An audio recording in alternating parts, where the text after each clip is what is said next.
కూటమి ప్రభుత్వం పలు కీలక నిర్ణయాలు తీసుకుంటోంది.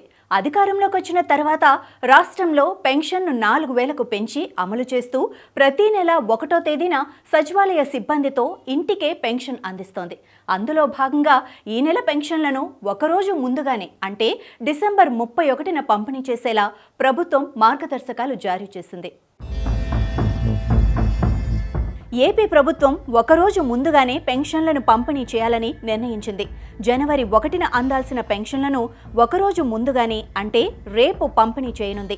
తాజాగా వచ్చిన అభ్యర్థనల మేరకు సీఎం చంద్రబాబు ఈ నిర్ణయం తీసుకున్నట్లు తెలుస్తోంది. ప్రతి నెల పెన్షన్ల పంపిణీ కార్యక్రమంలో చంద్రబాబు పాల్గొంటారని, ఈసారి పల్నాడు జిల్లా నర్సారావుపేట నియోజకవర్గంలోని యలమంద గ్రామంలో చంద్రబాబు పాల్గొనేలా షెడ్యూల్ ఫిక్స్ చేసినట్లు సమాచారం. వైసీపీ హయాంలో వాలంటీర్లు ప్రతి నెల 1వ తేదీన లబ్ధిదారుల ఇంటికి వెళ్లి పెన్షన్లు పంపిణీ చేసేవారు. ఇప్పుడు కూటమి పాలనలో వాలంటీర్లను పక్కన పెట్టి వార్డు గ్రామ సచివాలయాల సిబ్బందితోనే లబ్ధిదారుల ఇళ్లకు పెన్షన్లు పంపిణీ చేస్తున్నారు. పెన్షన్ల పంపిణీ అంశాన్ని ప్రభుత్వం ప్రతిష్టాత్మకంగా భావిస్తోంది కనుక పంపిణీ విధానాన్ని రియల్ టైంలో పరిశీలిస్తూ ప్రతి నెల 1వ తేదీనే దాదాపుగా పంపిణీ పూర్తి చేయాలని ప్రభుత్వం నిర్దేశించుకుంది. అయితే 1వ తేదీన సెలవు, ప్రత్యేక సందర్భాలు ఉంటే ముందు రోజునే పంపిణీ చేసేలా ఇప్పటికే ప్రభుత్వం అన్ని జిల్లాల యంత్రాంగాలకు మార్గదర్శకాలు జారీ చేసింది.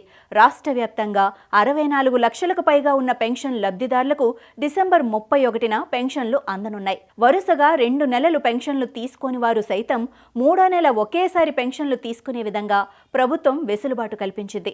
అందులో భాగంగా పెన్షన్ల లబ్ధిదారుల్లో అర్హత లేని వారిని గుర్తించే ప్రక్రియ కూడా కొనసాగుతోంది. వారి విషయంలో పూర్తి నివేదిక అందిన తర్వాత నిర్ణయం తీసుకోనున్నారు. అదేవిధంగా కొత్తగా పెన్షన్ల మంజూరు కోసం పెద్ద సంఖ్యలో లబ్ధిదారులు నిరీక్షిస్తున్న నేపథ్యంలో జనవరి 2న జరిగే మంత్రివర్గ సమావేశంలో వీరి విషయంలో ప్రభుత్వం నిర్ణయం తీసుకునే అవకాశం ఉంది.